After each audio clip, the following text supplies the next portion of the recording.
अच्छा, भारतीय रेलवे की दुनिया वो तो बिल्कुल अलग है। अपने नियम, अपनी एक खास भाषा। और आज ना हम इसी भाषा का एक बहुत ही कॉमन पर थोड़ा सा कंफ्यूजिंग शब्द समझने वाले हैं। ये यूपी और डाउन ट्रेनें आखिर होती क्या है? ये सवाल अक्सर मन में आता है ना कि भाई कुछ ट्रेनें यूपी क्यों कहलाती हैं और कुछ डाउन, मतलब क्या है इसका। तो चलिए आज इसी पहेली को सुलझाते हैं। और देखिए, कोई भी अंदाजा लगाने से पहले एक बात तो बिल्कुल साफ कर लेते हैं।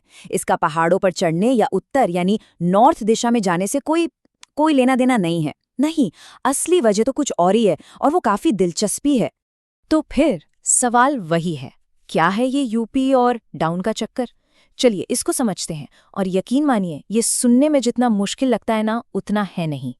देखिए, लॉजिक बहुत ही सिंपल है। सीधी सी बात है, यूपी ट्रेन वो होती है जो अपने हेडक्वार्टर या किसी बड़े मेन शहर की तरफ, मतलब उसकी ओर जा रही हो। और डाउन ट्रेन ठीक इसका उल्टा, जो उस हेडक्वार्टर से दूर जा रही हो। मतलब सारा खेल एक सेंट्रल रेफरेंस पॉइंट का है। हाँ, तो अब ये सवाल उठता है कि भाई ये सेंट्रल पॉइंट या हेडक्वार्टर है क्या। तो देखिए, इंडियन रेलवे सिस्टम में ज्यादातर मामलों में ये सेंट्रल रेफरेंस पॉइंट दिल्ली को माना जाता है। जी हाँ, दिल्ली। तो मतलब अधिकतर ट्रेनों की दिशा दिल्ली के हिसाब से ही तय होती है। ठीक है, तो नियम तो समझ आ गया। अब इसे कुछ असली उदाहरणों से समझते हैं। इससे बात बिल्कुल शीशे की तरह साफ हो जाएगी। चलिए, मान लेते हैं कि कोई ट्रेन मुंबई से दिल्ली जा रही है। ठीक है, अब जैसा हमने बात की, दिल्ली हमारा सेंट्रल पॉइंट है और ट्रेन उसकी तरफ जा रही है, राइट। तो बस ये हो गई एक यूपी ट्रेन। सिंपल है ना। अब जरा इसका बिल्कुल उल्टा सोचते हैं। अगर वही ट्रेन दिल्ली से निकलकर मुंबई जा रही हो तो क्या होगा। वो हेडक्वार्टर से दूर जा रही है, इसलिए ये बन गई एक डाउन ट्रेन। देखा, सब कुछ बस उस एक रेफरेंस पॉइंट पर ही तो टिका है। लेकिन एक सवाल और है, रेलवे को आखिर इस सिस्टम की जरूरत पड़ी ही क्यों। मतलब सिर्फ नाम रखने के लिए तो ये नहीं किया होगा। वजह इससे कहीं ज्यादा बड़ी है। ये पूरे रेलवे के मैनेजमेंट से जुड़ी हुई है। चलिए देखते हैं कैसे। जरा सोचिए, भारत का रेलवे नेटवर्क कितना कितना विशाल है। इस यूपी और डाउन सिस्टम की वजह से ना सब कुछ बिल्कुल ऑर्गेनाइज रहता है। ट्रेनों की नंबरिंग हो, सिग्नलिंग सिस्टम हो या फिर ट्रैक मैनेजमेंट, सब कुछ बहुत आसान हो जाता है। वरना सोचिए कितना कंफ्यूजन हो सकता था। अच्छा, अब एक और बड़ी मजेदार बात।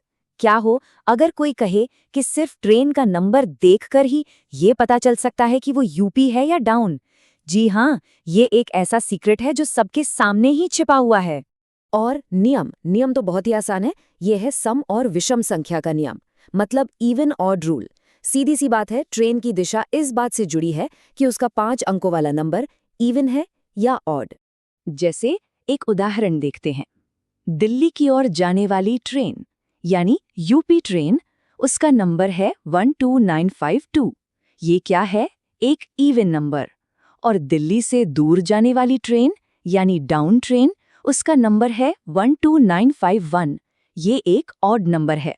तो अगली बार जब भी किसी ट्रेन का नंबर देखें तो ये ट्रिक जरूर आजमा कर देखना। तो चलिए, अब तक जो कुछ भी हमने समझा उसको फटाफट एक बार रिवाइज कर लेते हैं, ताकि ये बात हमेशा के लिए याद रह जाए। इसको याद रखने की ना एक बहुत ही आसान सी ट्रिक है। यूपी, यूपी मतलब ऊपर की ओर, यानी मेन शहर की तरफ जाना। और डाउन, डाउन मतलब उससे नीचे या कह लीजिए उससे दूर जाना। बस इतना ही है। तो अब एक सवाल सबके लिए, अगर कोई ट्रेन चेन्नई से दिल्ली जा रही है तो वो यूपी ट्रेन होगी या डाउन। जरा सोचिए इस नियम के बारे में, इसका जवाब जरूर बताइएगा। अब तो लगता है रेलवे की सीक्रेट भाषा के एक्सपर्ट सब बन ही गए हैं।